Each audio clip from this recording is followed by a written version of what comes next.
دا یو ورور کړی دی چې یو کس دا خبره کوله وی سجده چې په ځمکه باندې ولګې بغیر د جانماز او د کپړې یا د دې په شان بل شی چې د هغې نه بغیر نو دا ډېره غوره ده دا سجده غوره ده او بل هغه دا خبره کوي چې پخوا ګوره جوماتونو کې دا قالینونه چټایانې او دا شیونه نه نو جواب د دې مسلې دا یاد کوي ګوره چې سجده لګول په ځمکه باندې بغیر د قالین بغیر د جانماز نه او سجده لګول په جانماز باندې او په قالین باندې د دواړه روا کارونه دي بیا د سجدې چې لګې بعض خلک دا اعتراضات کوي دا ډېر ګران قالین دی او ډېر خرچه پې شوې ده او دا څنګه او دا ولې او پوخا خو دا نو دا پالتو اعتراضات دي سجده که ته په ګران قالین لګې که په ارزانې لګې که هغه ته په عامه کپړه باندې لګې که هغه ته په چټایي لګې پوزکي باندې لګې په هر څه چې لګې دا جایز دي دا ثابت هم دي جایز دي مطلب دا روا دي او چې روا ورته وایو نو په دې دلیل شته الحمدلله او د ځان نه په دین کې سختیانې جوړول دا د جاهلانو خلکو کار دی پخوا صحیح د ډېر څه نه وستی او شریعت د هغې نه منع نه ده کړې شریعت یې منع نه ده کړې نو ما او تاسو څوک چې موږ پکې ګوتې وو چې دا ولې او داسې د الله نعمتونه دي پخوا قالین نه و نو څه وکړو قالین نه ګزار کړو پخوا سپیکر یې نه وي اوس څه وکړو سپیکر نه استعمالو بعض خلک اوس هم دغه کیرو سپیکر په جومات کې به نه استعمالوي ولې وي د رسول الله وسلم په زمانه کې نه دا سپیکر موږ داسې د سپیکر د استعمالول خاص عبادت خو نه ګڼو چې بس دغه عبادت ته الله به موږ له اجر راکړي دا خو یو نعمت ته الله موږ له راکړی دی وسیله ده د اواز د رسولو نو دې نعمتونو کې به دا قسمه خبرې نه کوي چې پوخا دا نه و ها دا اوس خبره کوه چې پوخا دا عبادت نه و اوس یې ته څنګه کې دا مسله ده دا موږ نه چیړو نوي نوي عبادتونه کوو څه پروا نشته خو چې کله یو نعمت استعمالو نو بیا بعض راشي اعتراضات شروع کړي دا خو جو پوخا نه و دا خو جو پوخا نه عبادت به هغه کې چې کوم پوخا و د رسول وسلم په زمانه کې صحابه کرامو په زمانه کې ځان به نوي عبادتونه نه جوړي د هغې نه علاوه چې الله تعالی کوم نعمتونه درکړي دي د هغې په استعمال باندې څه دلیل د منې نه راغلی نو ولې د الله په بندګانو باندې منع کوو او اوس ګوره حدیث کې منع راغلی د په جوماتونو کې د ډېرو نقشو جوړولو نه د ګلونو نه ډیکورونو نه دا موږ هم وایو چې دا منع دی دا ښه کار نه دی حدیث دی اوس په پوس قالین باندې ته سجده لګوې یاره دا څنګه په پوس قالین سجده لګوې پوخا ولې قالینونه دا خو د الله نعمت دی د الله احسان دی سپیکر شو داسې بل څه شی شو نو په دې کې به دا قسمه خبرې د ځان نه کوه چې دې ته وایي تقوا چې کله د حدودو نه واوړي او دې ته وایي تقوا د جاهل انسان دینداري د جاهل نه د نقصان جوړوي اوس ګوره زه درته یو څو دلایل په دې بیانوم چې رسول صلی الله علیه وسلم سجده لګولې ده په کپړه باندې په چټایي باندې په پوزکي باندې نو دا د هغه وخت قالین و که نه دا د هغه وخت قالین اوس ترقي کېږي را روان وخت کې موږ به نه یو دا کوم قالینونه چې موږ استعمالوو د دې نه به قیمتي راوځي نو حدیث کې دا راځي انس بن مالک رضی الله عنه وایي صحیح بخاری سے مسلم کی روایت تے چې رسول صلی الله علیه وسلم منکر راغلی اوږد حدیث دی موږ څو څو ځایونو کې ذکر کړی وایي چې کله موږ ډوډۍ وخوړه نو منکر یو چټایي پرته وه فقمت الى حصیر لنا قد اسود من طول ما لبس او ډېر وخت پې تېر شوی نو هغه تور شوی نو ما هغه اوبه پې ونوستې او بیا رسول الله وسلم په هغې باندې ودرېدو او زه پسې شاته وم ما سره یو یتیم او زما نیا چې دی نو هغه زموږ نه وایي شاته ودرېده مانځ کې او رسول الله وسلم 2 رکعته لمونځ وکړو کور کې دلیل دی چې رسول الله وسلم ډایرکټ په ځمکه باندې لمونځ نه دی کړی دغه شان یو روایت کې راځي چې میمونه رضی الله عنها وی د رسول سلم بیبی چې رسول صلی الله علیه وسلم به کله ناکله زما کور کې مونځ کوو وکان یصلي علی خمره او خمره په عربۍ کې د جانماز ته ویلی کېږي صحیح ده د هغه وخت جانمازونه جدا وو خو جانماز شو مطلب مقصد د دلیل دا دی چې ډاري کې په ځمکه باندې سجده نه ده لګولې انس بن مالک رضی الله عنه یو بل روایت هم دی چې رسول صلی الله علیه وسلم په بساط باندې مونځ کړی دی دغه شان عمرو بن دینار رحمه الله دا خبره کوي یو پیر عبدالله بن عباس رضی الله عنه هغه په بساط باندې مونځ کو چټایي ورته وی که جانماز ورته وی بیا یې وی ملګرو ته دا ووایي چې رسول صلی الله علیه وسلم مې لیدلی و چې هغه دا کار کړی دی امام ابن ماجه دا روایت راوړی او عایشه رضی الله عنها یو روایت ته په صحیح بخاري کې دی وایي زه به په کوټه کې اوده ومه د شپې نو کوټه ډېره وړه وه زمونږه نو کله چې به رسول صلی وسلم د شپې تهجد کول نو زما د خپې به د هغه او د قبلې په منځ کې راتلي زما خپې به د رسول صلی وسلم او د قبلې په منځ کې راتلي نو کله چې به رسول صلی وسلم سجدې ته نو ماله به یې ګوته راوړه ما به خپې راټولې کړې فاذا قام بسطتهما بیا چې به رسول وسلم راپاڅېدو ما به خپې وغځولې دې ځای کې علما د دې حدیث په شرحه کې دا خبره لیکي چې د دې نه دا واضح شو چې رسول صلی الله علیه وسلم سجده په طلایي باندې لګولې ده رسول صلی الله علیه وسلم سجده په طلایي لګولې ده په کپړه یې لګولې ده نو دا خبرې کول صحیح ده ها بعض علماو دا خبره ذکر کړې ده چې چټایي نه او جانماز نه بعض علماو دا خبره ذکر کړې دا سجده ډېره غوره ده خو څوک دا نشي ویلی چې په جانماز باندې سجده لګول یا په قالینونو باندې سجدې لګول یا چې قالین ګران وي نو په هغې سجدې لګول دا ناروا دي دا بې دلیله خبره ده او د الله په دین کې د ځان نه سختیانې جوړول دا نه دي په کار د الله د بندګانو سره به سختي نه کوو هغه ځای کې به سختي کوو چې شریعت سختي کړي دا زما استاد نیکه دین نه دی ګورئ چې ما ورته وپکې د خپلې مرضۍ مطابق ګوتې وو نه د مولوي صاحب د نیکه دین دی چې هغه وپکې د خپلې مرضۍ مطابق ګوتې وایي دا دین د الله دی څه چې الله ویلي دي څه چې د الله رسول ویلي دی حقه به وي که څوک پرې خفه کېږي او که څوک خوشحالېږي موږ نه دا دین ګډوډ شوی ولې دی زموږ په دې طرفونو کې ځکه چې موږ پکې د خلکو لحاظونه کوو او زه خیر دی هغه دا وایي او هغه خیر دی دا وایي او د هغه په کتاب کې دا دي او هلته کلي کې دا دي او هغه علاقه کې دا دي دا د علاقې او د کلي او د اشخاصو سره تعلق نه ساتي دا دین د رب العالمین سره تعلق ساتي دا د هغه دین دی نو چې هغه موږ باندې پابندي نه لګولې نو پلانې او علانې څوک دی چې په موږ باندې پابندیانې لګوي لکه اوس یو سړی ښایسته جامې اغوندي او بل ورته خو دا ته یاره دا څنګه او دا په دین کې نشتي څنګه ته دا پابندي لګوي رب العالمین خو قرآن کې وایي چې د څه نعمتونه چې دي او څه زینت او ډول چې ما پیدا کړی دی دا خو د ټولو دپاره دی او خاص کر حقداري مؤمنان دي او آخرت کې بیا د مؤمنانو دپاره خاص دی الله څنګه ته د الله بندګان د الله د نعمت نه محرومه کوي او الله دا پیدا کړی دا نعمت هغوی له دی صحیح ده که د نعمت په استعمال کې دی د شریعت د پولو نه اوړي بیا به ورته ووایو اوس یو سړی ښایسته لباس استعمالوي خو د زنانو د لباس په شانې استعمالوي اوس به ورته څه وایو چې دا کار دی ناروا دی یو سړی شوق لري چې ښایسته لباس استعمال کړي او نارینه دی او د ریخمو لباس استعمالوي روا دي ناروا دي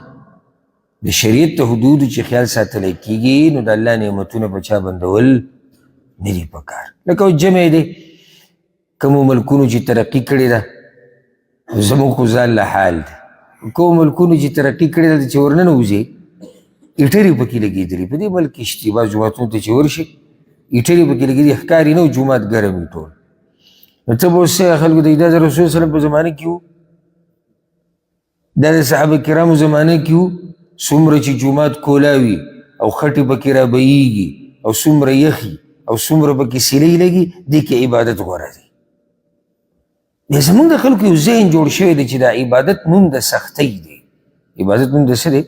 سختۍ نو کیدی شي که عوام د دغه مولوي صاحب دا خبره واوري دا به وایي چې دا حق پرست دی. دلیل څه دی چې دا مولوي صاحب حق پرست دی؟ وایي چې په هغه جومات کې مونځ کوئ چې خټې پکې پرتې وي، ځکه چې د رسول صلی په زمانه کې په جوماتونو کې خټې پرتې وي. نو دا عجیبه سوچ دی. الله رب العزت موږ په صحیح دین پوه کړي. دلته کوه والله اعلم. دا یو ورور ډېر مزیدار سوال کړی دی او ډېر فایده مند، او هغه دا چې د جمعې ورځ د مسلمانانو په نزد ډېره عزتمنه ورځ ده او عظمت او شان والا ورځ ده د هفتې د دې نورو ورځو نه. نو سوال اوس زما دا دی چې په دغه ورځ که څوک ګناه کوي نو د دې ګناه دا ګناه به لویه حسابیږي د دې نورو ورځو د ګناهونو نه. مثال یې داسې ویلی چې لکه اوس یو سړی ګیره خرېږي د جمعې په ورځ، نو دا ګیره خریل به ډېره لویه ګناه په نسبت د باقي ورځو. یا د جمعې په ورځ بعض خلک پروګرامونه کوي وي چوټي د سندرې پکې اوري ټنګ ټکور، دا سندرې اورېده به ګناه ډېره لري په نسبت د باقي ورځو که نه؟ یو شان مسله ده. دا ډېر ښکلی سوال دی، ډېر قیمتي سوال دی. او زه وایم که نه سوال د سائل په عقل او په پوهه دلالت کوي. سوال د سائل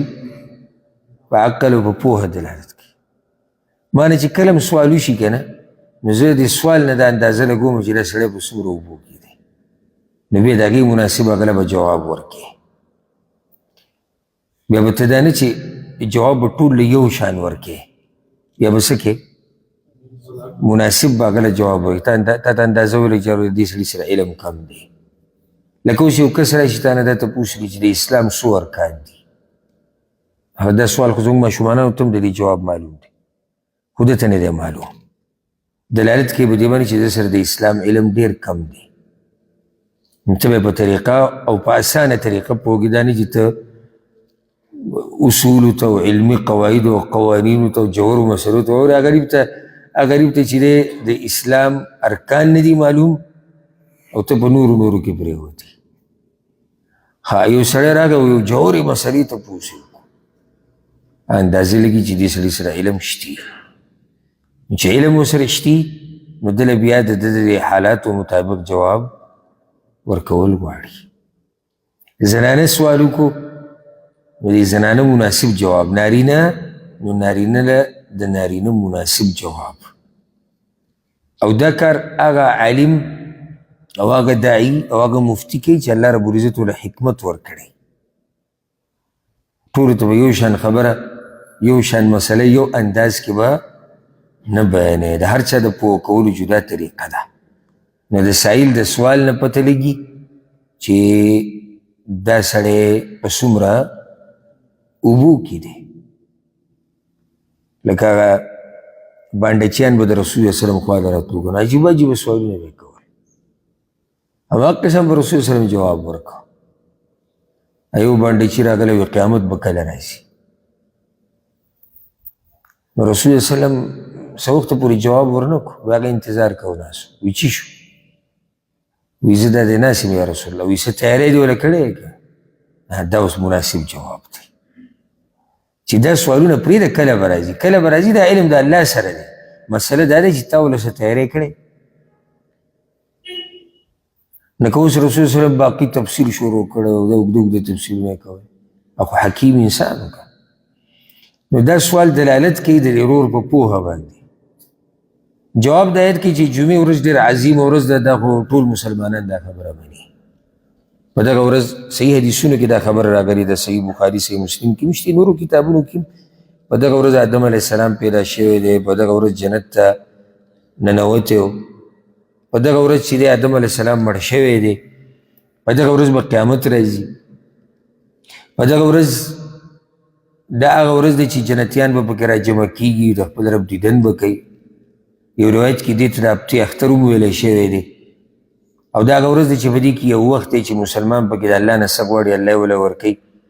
په دې ورځ مسلمانان راجمع کېږي، یو لویه غونډه کوي چې هغې ته د جمعې مونځ ویلی کېږي او خطبه اورېدی کېږي نو ډېره اوچته ورځ ده. امام ابن القیم رحمه الله یو کتاب دی زاد المعاد هغه وایي په کتاب کې وایي دا دومره عظیمه ورځ ده او د جمعې دا شپه دومره اوچته شپه ده وایي اکثر بېدینه خلک هم د جمعې د ورځې او د جمعې د شپې قدر کوي. اکثر بېدینه خلک د جمعې د ورځې او د جمعې د شپې قدر کوي نو هغه پکې دا ویلي دي وایي د ډېرو بېدینو په زړه کې دا خبره پرته ده چې ګناه د جمعې په شپه او د جمعې په ورځ کول نه دي پکار. ځکه چې په زړه کې د جمعې د ورځې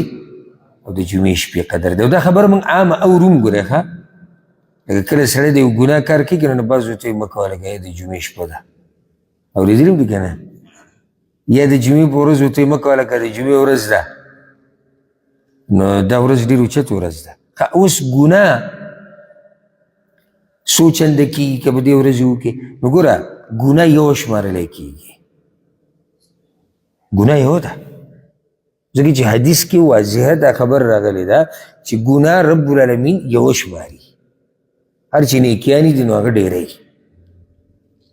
لس چنده د هغې نه زیات بې شماره خپل ځای کې مسله بیان شوې ده خو د ګناه په باره کې داسې نه دي راغلي ومن جاء بسیئه فلا یجزا الا مثلها چا چې د قیامت پر ورځ ګناه راوړه نو همدغه یو ګناه تپوس به ترې کېږي او دې باندې حدیثونو کې هم دلایل شته. خو دا خبره یاده کړئ ګوره ګناه غټېږي ورسېدی که نه یو موږ داسې وایو چې یو پیر ګناه وکړي دا لس چنده شوه یا دوه چنده شوه یا درې چنده شوه دا خو نه کېږي خو ګناه غټېدی شي دا جرم غټېدی شي لکه اوس یو سړی په حرم کې ګناه کوي حرم کې ګناه کوي نو د دې ځي د عزت تلاسه د دې حرم د عزت تلاسه دا نافرماني غټه شوه ځکه چې ته په حرم کې څنګه ګناه کوي دغه شان ګوره کله د زمانې د عزت تلاسه لکه اوس دا څلور عزتمنې میاشتې چې دي یا د روجې میاشت ده روجې میاشت د زمانه محترمه ده د زمانه عزتمنه ده او ته پکې ګناهونه کوې کله د څه د لاسه لکه هغه کمزي کې چې ته ګناه کوې لکه زنا حرامه ده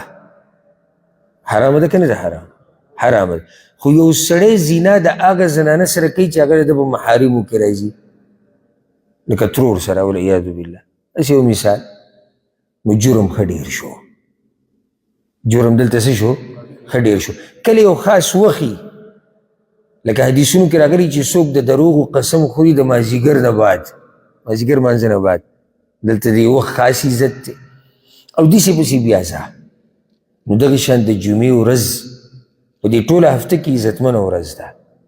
نو چې په ټوله هفته کې عزتمنه ورځ ده او د الله په نزد عظیمه ورځ ده نو په دې ورځ ګناه کول داسې نه دي لکه څنګه چې ته عامه ورځو کې کوې. او زه به یو مثال درکړم چې ښه به پوه شي او ډېر خوږ مثال دی زړه ته مې راغی چې کله ته په یو ځای کې اوسېږې او د باچا دنیوي باچا د قوانینو خلاف ورزي وکړي یا بېادبي وکړي او ته د هغه نه لرې نو ده د قوانینو بېادبي چې ته وکړه د هغه د احکاماتو خلاف ورزي دې وکړه تا خو رانیسي که نه دي رانیسي رانیسي دي او ته لرې صحیح ده او ته کله د هغه کور ته ورشي او د هغه بنګلې ته ورشي او په هغه بنګله کې دننه نافرماني کوې د دواړه نافرمانیانې به یو شی ولې یو کور کې ته دننه لګیا یو ته د هغه د کور نه ډېر بل علاقه کې لګیا خیال هم دی که نه نافرماني دواړه یو شان ده نافرماني دواړه یو شان ده دلته هم تا د هغه له یو خاص خبره ونه منله هماغه خبره یې د هغه په کور کې ونه منله خو دا جرم یو شان نه حسابېږي د دغه جرم به بیا تا له سخته سزا درکوي کوم چې تا د هغه په دربار کې او د هغه په کور کې کړی دی په دې مثال هم څه ذهن کولاو شو که نه نو د جمعې ورځ د الله په نزد خاص ده عرفات ورځ د الله په نزد خاص ده د حج ورځې خاص ورځې رمضان خاص زمانه ده حرم د الله په نزد عزتمن ځای دی د څلورې میاشتې الله په نزد عزتمنې دي محارم